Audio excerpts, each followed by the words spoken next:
이렇게까지 분쟁 시장이 크진 않았어요. 그 이유는 계약 문화가 좀 정착이 돼서 우리 간 문화를 많이 없애자. 공사비가 너무 많이 나온 거예요.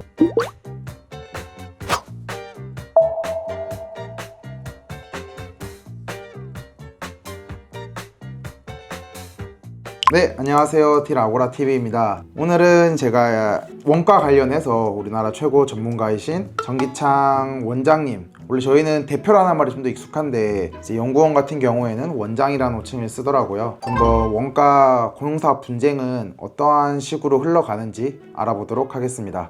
저는 한국산업융합연구원의 원장을 맡고 있고요. 연구원은 사실 비영리법인으로 설립이 됐고, 원가 계산 용역 기관이라고 해서 이제 관련 법령에서 규정하고 있는 원가를, 공인 원가를 산정할 수 있는 공인된 기관들이 있는데요. 그 기관 중에서도 건설 쪽에 원가 그리고 클레임 쪽을 좀 전문적으로 하고 있는 기관을 설립을 해서 운영을 하고 있습니다.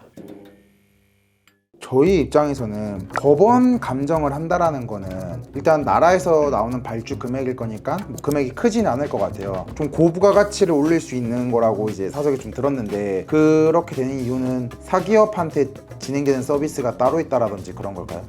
두 가지 다 이제 필요한 건데, 법원에서 감정 제도를 운영하는 것은 그 판사님들께서는 사실 기술적인 이해가 좀 전문적이지 않다 보니까 그 건설 계약에 따른 공사 금액으로 다툼이 생기면 그런 거에 대해서 전문적인 어떤 판단이 어려우시고, 그래서 이제 감정인 제도가 있는 거예요. 그게 이제 사실 나라 돈으로 운영되는 건 아니고요. 그 원고와 피고 중에 감정을 신청한 쪽에서 우선 부담을 하고 그 소송 비용을 나중에 안부라는 과정에서 이제 정산이 된다, 이렇게 보시면 될 것 같아요. 그래서 이게 무료로 진행되거나 이러진 않아요. 근데 이제 법원 감정 같은 게 상당히 원고 피고 간에 엄청나게 이제 싸움이 심화되고 감정적으로도 안 좋은 것들도 있고요. 이 법원 감정 결과가 상당히 재판부에 중요하게 작용을 한다는 점에서 원고나 피고도 재판을 이제 준비하는 과정에 있어서 그런 것들을 입증을 하기 위한 노력들을 개별적으로 하게 돼요. 근데 이제 그런 것들이 법원 감정의 절차라든지 또 기준에 대해서 잘 모르면 준비가 상당히 안 돼 있어서 사실 이길 수 있는 사건들도 준비가 안 돼서 지는 사건들이 이제 발생을 할 수가 있고, 그게 이제 법원 감정에 대응하기 위해서 하는 거죠. 그 감정료는 그러면 좀 분쟁 액수 기준으로 들어가는 걸까요? 분쟁 액수랑 직접적인 연관이 있어요. 왜냐하면 분쟁 액수가 크다라는 거는 기술적으로 검토해야 할 품도 그만큼 많이 들어가는 게 일반적이기 때문에 공사비 금액의 분쟁 규모가 클수록 이제 감정용 컨설팅도 좀 높게 책정이 되는데, 보통은 분쟁이 1심당 거의 1년 내지 1년 반 정도 소요되는데, 그 기간 동안 기술적인 거를 다 백업을 하고 그리고 또 상대방이 제출하는 것도 검토도 해야 되고 하기 때문에 오히려 그냥 감정하는 것보다 사감정에 소요되는 품이 훨씬 더 많이 듭니다. 법원에서 지정하는 감정으로 감정도 하지만 사감정으로 하는 거에 있어서의 어떤 시장이 좀 더 크다고 볼 수가 있어요. 요즘에 이런 클레임이랑 건설 원가 관련해서는 건설업 현황이 좀 어떤지. 처음에 공부를 시작하거나 이 업을 처음으로 했을 때는 이렇게까지 분쟁 시장이 크진 않았어요. 그때 비교해보면 상당히 건설 분쟁에 있는 시장 자체는 양쪽으로 성장을 했습니다. 그 이유는 계약 문화가 좀 정착이 돼서 우리 간 문화를 많이 없애자, 계약 문화를 정착시키는 사회적 요구가 있었고, 공사비 같은 경우도 합리적으로 조정해야 되는 인식이 있어서 발주자들도 예전에는 소송 걸겠다를 싫어했는데, 오히려 이거는 줘야 되는데 담당 공무원으로서 재량권이 없다 보니 소송을 오히려 하시라고 권장을 해요. 소송을 해서 거기서 판결이 나오면 줄 수가 있으니까 소송을 하셔라. 그러다 보니까 이제 여러 가지 권리들에 대한 주장들이 좀 많아졌습니다. 설계 변경 단가 하나 가지고만 싸우거나 공사기간 연장으로 발생하는 추가 간접비, 이런 것들이 주로 많았다면, 공사 기간을 며칠로 연장해 줬어야 되는데 너무 조금 연장해 줘서 손실이 발생했다, 이런 것까지도 다투게 돼서 기간에 대한 감정도 많이 발생을 하고, 돌간 공사 발생한 게 누구 때문에 발생했기 때문에 비용이 얼마가 인정되어야 한다, 이런 것도 발생을 하고, 근로시간을 52시간으로 주 52시간 제한하는 그런 제도의 변화가 있었잖아요. 그런 거에 있어서도 공사비 상승 요인이 이제 발생하게 되는데, 그런 거에 대한 청구도 지금 재판으로 이행되고 있고, 아이템이 상당히 다양해졌다라고 볼 수 있어요. 하도급사는 이제 체력적으로 약하고 내가 3년, 10년 동안 싸웠을 때 돈 받을 수 있나라고는 생각 때문에 싸우지도 못했던 게 그냥 일반적이었던 것 같아요, 제가 봤을 때는. 근데 요즘에도 아직까지 그런 상황인지, 아니면 요즘은 조금은 바뀌고 있는지. 저도 이제 실무하면서 가장 안타까운 부분인데, 어떤 노하우를 쌓지 못하고 업을 접는 경우가 상당히 많습니다. 조직에 대한 어떤 간접비 이런 것들도 보장받지 못하고 직접 시공 업무만 담당하면서 재료비랑 인건비 그리고 이제 공과자비라고 하는 조금의 일반관리비 수준의 금액과 이윤을 받는 대가를 공사 대가를 거의 인정받고 있는데 코로나라든지 전쟁이 이슈 터지면 원자재 가격 갑자기 상승하고 뭐 주 52시간 이런 정책 변화가 있으면 거기에 대한 것도 발주자가 줄지 안 줄지도 모르는 상황에서 공사비는 일단 먼저 감당을 해야 되는 게 하도급 업체거든요. 근데 그런 것들에 대한 제도는 사실 보전 방안은 나중에 사후 약방문격으로 생겨요. 그러면 그 분쟁 해결을 좀 조속하게 해결할 수 있는 어떤 정책적인 방향이 상당히 중요한데 사실 그런 것들은 잘 이루어지지가 않아요. 하도급 업체들은 소송을 가게 됐을 때 그 소송을 준비할 수 있는 체력적인 어떤 여력이 남아있지 않은 경우가 많습니다. 본인의 고객인 그 건설사, 원청 회사한테 소송을 건다는 게 상당히 어려운 부분이거든요. 근데 그 소송을 걸겠다라는 것은 도저히 이제 더 이상 감당이 안 돼서 소송을 가게 되는데 3심을 가게 된다면 거의 뭐 5년 이 정도 걸리게 되고 그 와중에 조직이 와해돼 버립니다. 그렇게 되면은 이제 어려워지는 거예요. 어려워지고 도산되는 업체는 많고 상당히 가슴 아픈 일이 반복이 되고 있어요. 그래서 분쟁 해결을 신속하고 조속하게 해결할 수 있는 제도 개선이 좀 상당히 중요하다라고 생각을 하고 있고 그런 것들이 좀 이루어졌으면 하는 바람이 있죠. 좀 가장 좀 충격적이었던 사례들이나 네. 어떻게 보면 또 뭐 큰 금액이 왔다 갔다 거릴 수도 있고 이런 걸 놓쳐서 이렇게까지 실수를 해라는 사례들이 있었다면 전문성을 강력하게 요구하는데 전문성 있는 대응을 못해서 이길 사건을 지거나 질 사건이 이기기도 하는 그런 경우들이 실제로 많이 있습니다. 그러니까 법원에서 선정한 감정인이 이제 감정을 뭐 알아서 잘 하겠지라는 어떤 생각을 가질 수가 있잖아요. 이게 왜 그러냐면 소송 경험이 많이 없으면 공사비 감정은 감정인이 알아서 잘 할 거라는 어떤 막연한 믿음을 가질 수가 있어요. 그렇죠. 근데 이게 감정인 중에서는 역량이 충분하신 감정인도 있는데요.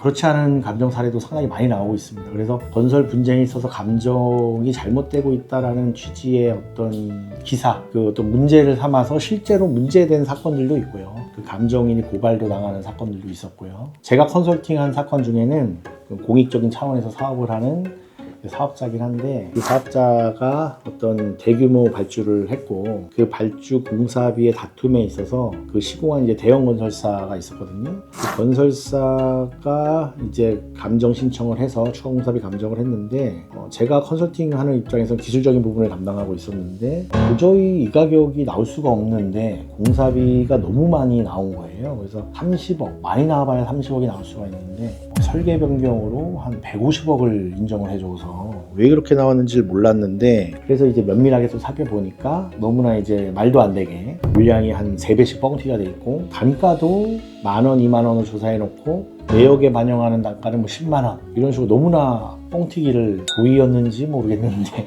상당히 좀 깜짝 놀랐고 그걸 재판부한테 설명을 해야 하는 과정이 필요했고 그거를 상당히 이제 잘 설명을 드려서 결국은 그 감정을 다시 보완감정 신청을 해서 30억으로 다시 돌렸어요. 근데 그때 당시까지만 해도 저희 고객께서 150으로 나온 사건에 대해서 거의 포기를 하셨었어요. 고등법원까지 가서 재감정을 했던 사건이어서 피로도가 상당히 누적이 되어 있는 사건이었고 고등법원에서 재감정을 한다는 것도 쉬운 일이 아니었거든요. 제가 적극적으로 설득을 하고 근거들을 제시를 하면서 그때 제가 거의 일주일 동안 부산에 출장이 겹쳐있는 상황이어서 호텔방에서 밤새서 그거를 다 작업했거든요.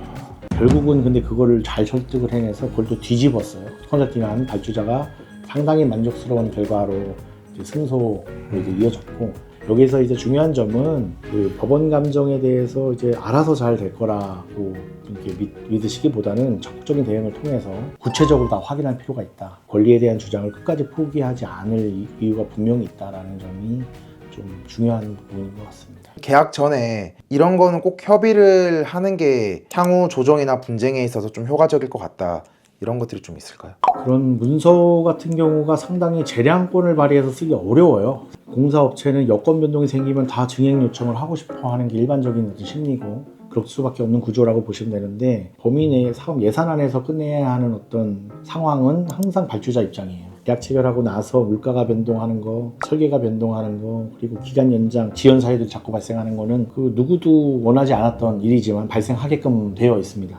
공사 기간이 뭐 1, 2년 안에 끝나는 것도 아니고 부동산 매매하듯이 바로 돈 주고 살 수 있는 공사 목적물이 아니다 보니까 그런 어떤 여건 변동 계속적으로 발생을 하는데, 그런 것들은 누가 원해서 발생하지 않고 그 비용을 받아야 하는 이제 시공사 입장은 있고, 시공사로서는 그런 거를 면밀하게 남겨놔야 되는 거예요. 증거를 발주자가 안 해줄 걸 예상을 하고. 근데 가끔 보면은 경험이 좀 부족한 입장에서는 발주자에서도 해준다고 했다, 해줄 테니까 우선 공사를 하라라고 이제 권하거든요. 발주자 입장은 못 해줄 수밖에 없음에도 불구하고 나중에 정리하자면서 자꾸 미루면서 검토하겠다라는 얘기를 하죠. 근데 검토하겠다는 얘기가 사실 해주겠다는 확답은 아닌데, 검토하겠다, 나중에 검토하자 이렇게 미루는 게 자칫 잘못하면 시공사로서는 희망적으로 이제 받아들여질 수 있는 여지가 생기는 거예요. 근데 거기에 이제 시공사가 입증의 책임을 등한시해서 나중에 입증 책임을 다하지 않은 것으로, 또 청구 행위를 적극적으로 행하지 않아서 청구 행위가 없었던 것으로 간주될 수도 있습니다. 그렇게 되면 시공사는 나중에 권리구제를 받지 못하는 경우가 생길 수가 있어서 실정보고라고 우리가 불리우는 것들, 그때그때 바로바로 정식적으로 문서를 해서 할 필요가 있고요. 그런 걸 가지고 일부 발주자들이 부담을 주는 경우도 있어요. 이거 청구하지 마세요, 청구하면은 우리도 대응을 하겠습니다, 이런 식으로 해서 압박을 줄 수도 있는데, 그런 것들에 대한 압박을 어떻게 현장에서 잘 풀어나가면서 리스크 관리를 하는 게 상당히 중요해요. 안 그러면 나중에 다툴 수도 없게 되거든요. 청구 행위가 없이는 나중에는 다투고 싶어도 다툴 기회가 상실돼서 이 시공사 입장에선 가장 중요한 리스크 관리 부분이라고 볼 수 있습니다. 우리가 예측한 범위를 벗어나는 어떤 리스크들이 한꺼번에 이 시기에 많이 발생을 했단 말이에요. 사업이 정체되는 그런 비극이 생길 수가 있다는 거죠.